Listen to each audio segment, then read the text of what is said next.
आज की कहानी की ओर। दोस्तों, सन 1992 के दशक से जुड़ा हुआ वो एक भयानक किस्सा जो हर किसी को खून के आंसू रुला दे। नमस्कार दोस्तों, मेरा नाम विजय पाल है। मैं एक बड़े घराने से बिलोंग करता हूँ। दोस्तों, हर रात गांव वालों के लिए हमारे गांव में डर और दहशत की रात होती। जनवरी, फरवरी और मार्च के जाने के बाद अप्रैल, मई और जून में गांव के लोगों के अंदर एक भय फैल जाता। कोई भी रात होने के बाद अपने घर से बाहर नहीं निकलता था। गांव के अलग अलग कोनों पर लाइट की व्यवस्था की जाती, लेकिन फिर भी उसका आतंक कम नहीं होता। लोग उसके नाम से ही बुरी तरह से कांप उठते थे। पहले तो लोग उसे लक्ष्मीबाई के नाम से जानते हैं, लेकिन कुछ लोग उसे किन्नर की आत्मा भी कहते हैं। वैसे तो किन्नर की आत्मा बहुत ही भयानक होती है, जिसके प्रकोप से अच्छे लोग मौत के घाट उतर जाते हैं। लेकिन जब आप उस पिशाच किन्नर के प्रकोप से निकल जाएं, तो आप खुद को एक स्पेशल आदमी समझते हैं। अप्रैल के उस महीने में इन सब चीज़ों से अनजान में अपने कुछ दोस्तों के साथ स्कूल के ग्राउंड में खेल रहा था, और यूं ही भागते गिरते पड़ते मेरे पैर में बहुत ही जोर की चोट लग गई। चोट के चलते मैं अपनी स्कूल की पानी की टंकी के बगल में जाकर बैठ गया, और वहाँ कब मेरी आंख लग गई मुझे पता ही नहीं चला। फिर जब मैंने आंख खोल कर देखा तो मैंने पाया कि मेरे सारे बाकी के दोस्त वहाँ से जा चुके थे। उन सभी को वहाँ न पाकर मैं हैरान हो गया। शायद मैंने उन सब लोगों को देखा नहीं था, शायद मैं उन लोगों को दिखा नहीं था, इसलिए वो मुझे बिना जगाए ही वहाँ से चले गए। इसलिए मैं भी उठा और हल्के हल्के कदमों के साथ उस स्कूल से बाहर निकलने लगा। उन सभी को वहाँ पर ना पाकर मैं हैरान हो गया। मैं जैसे ही बाहर आया तो मैंने देखा कि स्कूल के बाहर जो नाला बना हुआ था, उसके पास एक औरत बैठी हुई थी, जिसने सफ़ेद रंग के कपड़े पहने हुए थे और उसके हाथ में एक कटोरा था। और उस औरत को वहाँ पर बैठा हुआ देखकर मैं तो हैरान हो गया, क्योंकि हमारा गांव बहुत छोटा था और उसके अंदर कोई भिखारी नहीं था। ऐसे में अचानक उस औरत का दिख जाना थोड़ा अजीब था, पर मैंने ज़्यादा ध्यान नहीं दिया और उस औरत को इग्नोर मारते हुए वहाँ से आगे जाने लगा।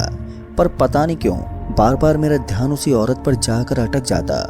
वो मुझे थोड़ी अजीब सी लगती। फिर जब मैं उस औरत की तरफ देखता, तब वो औरत भी बड़ी ही अजीब नज़रों से मेरी ओर ध्यान देती। पर फिर भी मैंने उसको इग्नोर किया और अपने घर की तरफ चल पड़ा। पता नहीं क्यों फिर मुझे ऐसा महसूस हुआ कि मेरे पीछे पीछे कोई है। मैं चाहता तो पीछे मुड़कर देख सकता था, लेकिन फिर मुझे याद आया कि जैसे मैं पीछे की तरफ घूम कर देखूंगा तो वो अजीब सी दिखने वाली महिला मेरी ओर ध्यान देगी। शायद वो पैसे मांगना चाहती है और मेरी तो जेब खाली थी। ऐसे में उसकी तरफ देखने का कोई मतलब ही नहीं था। मैं स्कूल की दीवार से थोड़ा आगे और पहुंचा ही था कि तभी मुझे अपने पीछे की ओर से बहुत ही तेज चीखने की आवाज़ आई। अब इस आवाज़ को सुनकर मुझे ऐसा लगा जैसे कि कोई आदमी या फिर कोई औरत दर्द से बुरी तरह से चिल्लाया हो। इस आवाज़ को सुनकर मैं एकदम से पीछे घूम गया, और मैं जैसे पीछे घूमा तो मेरी आंखें फटी की फटी रह गईं। दरअसल मैंने देखा कि जो महिला मुझे अपने हाथ में कटोरा लिए भीख मांगती हुई नजर आ रही थी, अब उस औरत का एक पाँव कटा हुआ था और उसका पाँव जमीन पर गिरा हुआ था। अब ये दृश्य मुझे उलझन में डाल रहा था और मुझे समझ में नहीं आ रहा था कि मुझे उस महिला के पास जाना चाहिए या फिर नहीं, क्योंकि वो मेरे लिए खतरनाक भी हो सकती थी और उसकी मदद करना भी ज़रूरी था। दोस्तों, इस वक्त मुझे ऐसा लगा कि मुझे यहाँ से जल्द निकलना चाहिए। ऐसे में मैंने दूसरे ऑप्शन को चूज़ किया और फिर जल्दी से वहाँ से निकल गया। और शायद यही मेरी सबसे बड़ी गलती थी। जहाँ मुझे मदद करनी चाहिए थी, वहाँ पर मैंने उसे इग्नोर मार दिया और मैं वहाँ से सरपट भागा।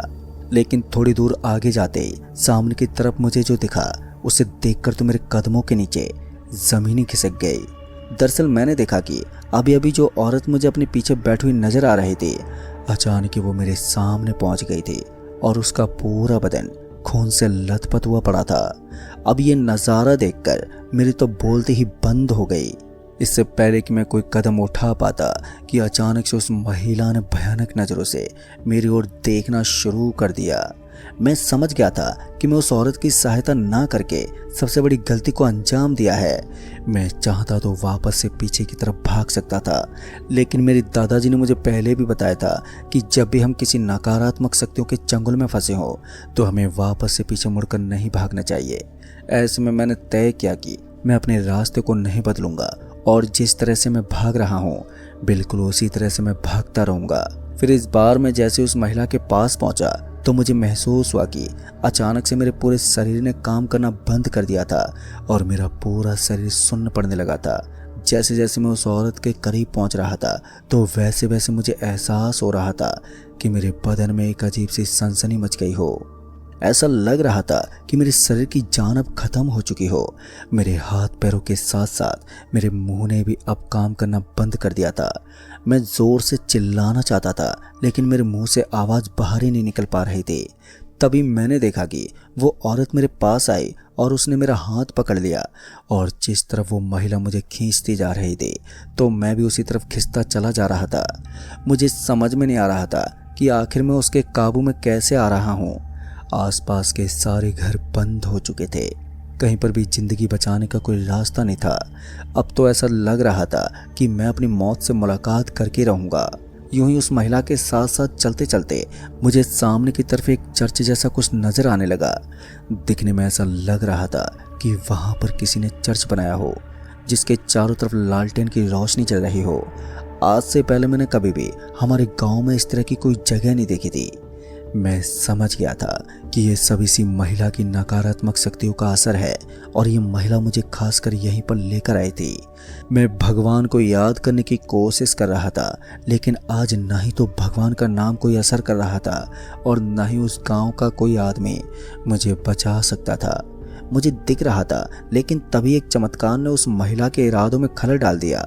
पता नहीं अचानक ही कहां से एक अजीब सी रंगीन रोशनी तेजी से चमकने लगी और उस रोशनी के चमत्कार ने उस महिला के इरादों पर पानी फेर दिया। फिर ऐसा प्रतीत हो रहा था कि उस रोशनी के चमकने के साथ ही उस महिला को दिखना बंद हो गया था। वो महिला जोर जोर से चिल्लाने लगी और अजीब अजीब हरकतें करने लगी। यही मेरे पास मौका था और ऐसे में मैंने आओ देखा न ताओ और अपने एक हाथ को छुड़वाकर वहां से तुरंत ही भागने लगा। हालांकि मुझे समझ में नहीं आ रहा था कि ये किस तरह की जगह थी। जहां भी मैं अपने कदम पटकता तो मुझे हड्डियों के कंकाल ही नजर आते। उन हड्डियों के कंकालों को देखकर एक बात तो पक्की थी कि यहाँ पर गांव के सारे लोगों की मौत हुई है और शायद ये सब इसी औरत का किया धराया है। पर अब मुझे अपने गांव जाने का रास्ता वापस से ढूंढना था जो मुझे यहाँ से दूर दूर तक कहीं भी नजर नहीं आ रहा था। ऐसा लग रहा था कि मैं किसी दूसरी दुनिया में पहुंच गया हूँ। चारों तरफ बस अंधेरा ही अंधेरा और आजू बाजू में पड़ी हुई कुछ कब्र भी नजर आ रही थी। चर्च में कब्र को देखकर मुझे थोड़ा अजीब महसूस तो हुआ मगर मैंने उसके ऊपर ज़्यादा ध्यान नहीं दिया और बस यहाँ से निकलने का कोई रास्ता खोजने लगा। बहुत देर तक तलाश करने के बाद आखिर में जाकर मुझे एक कांच की तरह चमकता हुआ दरवाज़ा दिखा। उस दरवाजे को देखकर मुझे ऐसा लगा कि हो ना हो यहीं से वापस जाने का मेरे गांव में पहुंचने का रास्ता है। मैं चाहता तो उसी वक्त दरवाजे के अंदर पहुंच जाता लेकिन मेरे लिए खतरनाक भी हो सकता था। इसलिए मैंने सबसे पहले एक पत्थर उठा लिया और उस कांच के दरवाजे पर दे मारा। जैसे कांच के दरवाजे पर वो पत्थर लगा तो वो आग की लपटों से राख बन गया। मैं ये सब कर ही रहा था कि अचानक ही किसी के हंसने की आवाज़ ने मेरी दिल की धड़कनों को तेज कर दिया। मैं जैसे पीछे घूमा तो मैंने देखा कि ये एक बुजुर्ग आदमी था जिसने अपने शरीर पर कंबल लपेट रखी थी।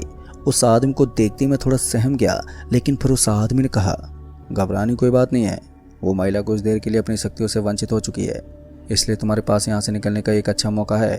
उस आदमी की बात सुनकर मुझे थोड़ी राहत मिली लेकिन मुझे एक बात अभी भी समझ में नहीं आ रही थी कि वो आदमी मेरी सहायता क्यों करना चाहता था। थोड़ी देर तक कुछ सोचने के बाद मैंने उसी आदमी पर भरोसा करने का फैसला किया क्योंकि उस आदमी पर विश्वास जताने के अलावा मैं और कुछ कर भी नहीं सकता था। ऐसे में मैंने उस आदमी से पूछते हुए कहा, लेकिन भाई साहब मैं यहाँ से जिंदा बचकर कैसे निकलूँगा और आप मेरी सहायता क्यों करना चाहते हैं? आखिर आपका और मेरा क्या संबंध है? मेरी बात सुनने के बाद वो आदमी हंसते बोला, तुम्हारा और मेरा कोई तो संबंध है क्योंकि तुम भी मेरे ही गाँव से बिलोंग करते हो और इस औरत ने मुझे उस गाँव से उठाकर मौत के घाट उतारा था। जैसे उस आदमी ने मुझे बताया कि उसकी मौत हो चुकी है तो मेरे तो हाथ पैर ठंडे पड़ने लगे। मुझे विश्वास ही नहीं हो रहा था कि मैं एक भूत के सामने खड़ा हूँ। फिर उसके बाद मैंने उस आदमी से कहा, लेकिन आप एक भूत होने के बावजूद भी मेरी सहायता क्यों करना चाहते हो? फिर उस आदमी ने बताया कि मैं नहीं चाहता कि मेरे गांव के लोग इस तरह से अपनी जान गंवा दें। जितना जल्दी हो सके गांव वालों को उस गांव को खाली कर देना चाहिए, क्योंकि जो महिला तुम्हें यहाँ पर लेकर आई है वास्तव में वो एक किन्नर की आत्मा है। जैसा कि गांव वालों ने मुझे पहले भी इस चीज़ के बारे में बताया था, आखिर में जाकर वही हकीकत हुई और यही एक सच्चाई है। दोस्तों, ये सब सुनने के बाद मुझे एक बात तो समझ में आ गई थी कि यहाँ से निकलना बहुत ही मुश्किल होने वाला है, क्योंकि मुझसे पहले भी बड़े बड़े और अनुभवी लोगों ने अपनी जान गंवा दी थी। आखिर में मैंने उस आदमी से पूछा, लेकिन मैं यहाँ से जिंदा कैसे निकलूँगा? और जैसे मैंने उस कांच के दरवाजे के सामने पत्थर फेंकने की कोशिश की तो वो एक पत्थर राख बन गया। अब ये बात सुनकर उस आदमी ने कहा, चिंता मत करो, तुम्हें अपने साथ पत्थर लेकर उस कांच के अंदर दाखिल होना होगा। इसके अलावा अगर तुम्हारे पास सोने की कोई भी चीज़ है तो भी तुम यहाँ से बचकर निकल सकते हो। बस तुम्हें उस सोने की चीज़ को अपने हाथ में रखकर आगे बढ़ना है, और ध्यान रहे तुम्हें गलती से भी पीछे मुड़कर मत देखना। अब ये सुनकर मैं पहले तो थोड़ा हड़बड़ा गया, लेकिन फिर मुझे याद आया कि मेरे बेल्ट के अंदर मकराने का पत्थर लगा हुआ था। वैसे तो इस तरह की चीज़ बड़ी यूनिक होती है, लेकिन यही यूनिक चीज़ आज मेरी ज़िंदगी के लिए अमृत बन रही थी। उसके बाद मैंने अपने बेल्ट को निकाला तो मैंने देखा कि उसके अंदर सच में एक पत्थर लगा हुआ था।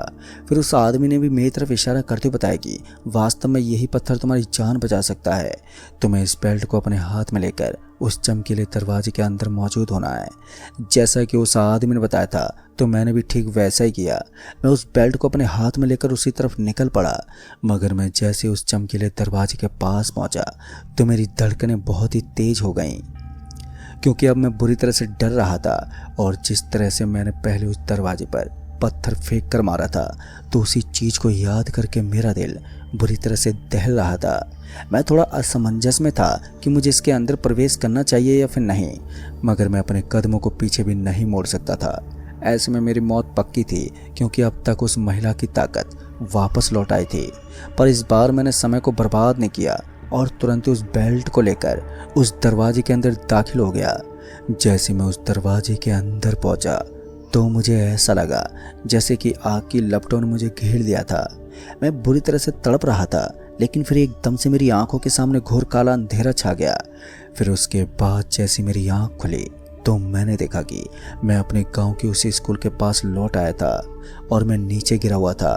मौका पाते ही मैं भागा और जल्दी से अपने घर पहुंच गया, और घर जाकर मैंने अपने घर वालों को पूरी घटना बताई। मेरी बात सुनने के बाद घर वाले भी दहल उठे थे और उन्हें विश्वास नहीं हो रहा था कि मैं उस किन्नर की आत्मा से बचकर लौटा हूँ। सभी के लिए एक अविश्वसनीय था। दोस्तों, मैंने वो करके दिखाया जो आज तक गांव का कोई भी शख्स नहीं कर पाया, और उसके बाद घर वालों ने मुझे दूसरी जगह शिफ्ट कर दिया और फिर दोबारा मैं कभी भी उस गांव में नहीं गया जो मेरी जन्मभूमि थी। तो दोस्तों, इस कहानी में बस इतना ही। कहानी आपको पसंद आई हो तो वीडियो को लाइक शेयर कमेंट